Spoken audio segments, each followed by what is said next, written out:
A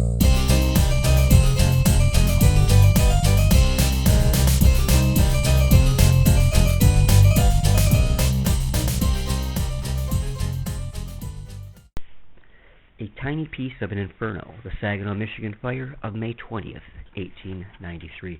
And before I get into this true story of a fiery inferno, I want to thank my friend Barry Gil Alburg.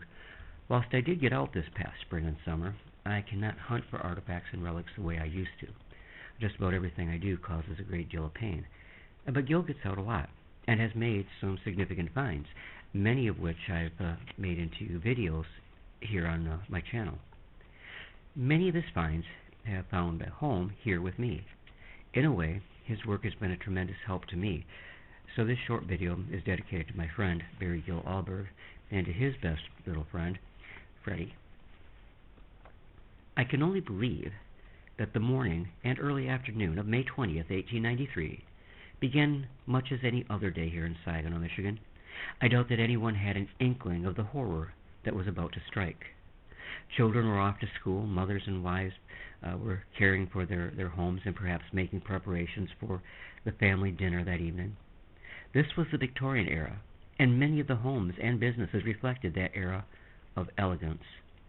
The women dressed in their fine dresses with bustles, and I get the feeling that there was great friendship or fellowship, if you will, between the residents.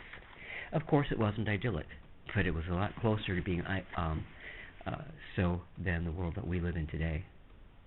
There was a brisk southwesterly wind building, and that afternoon tragedy began to smolder quite literally. I'm told that some boys were playing with fireworks at an abandoned sawmill on what today is known as Ojibwe Island, and things got very out of control.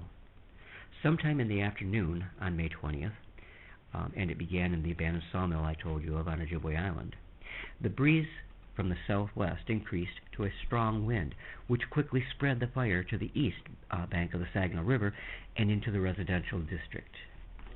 By the time the fire had been brought under control, along the south side of Hoyt Avenue, more than 257 buildings had been destroyed.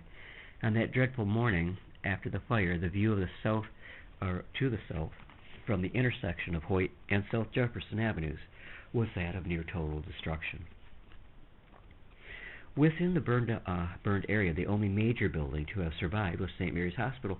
It was a remarkably ornate structure, which unfortunately is completely gone today, even though it survived this fire. It could not survive the often destructive hand of progress. It is said that rebuilding began almost immediately, even before the ground had cooled, and this seemed to support the promise of a more vital community. Like the amazing phoenix bird of Egyptian mythology who rose from the ashes, Saginaw sprung anew and continued to thrive and grow strongly. However, what is my purpose in telling you about Gil Alburg and the fire?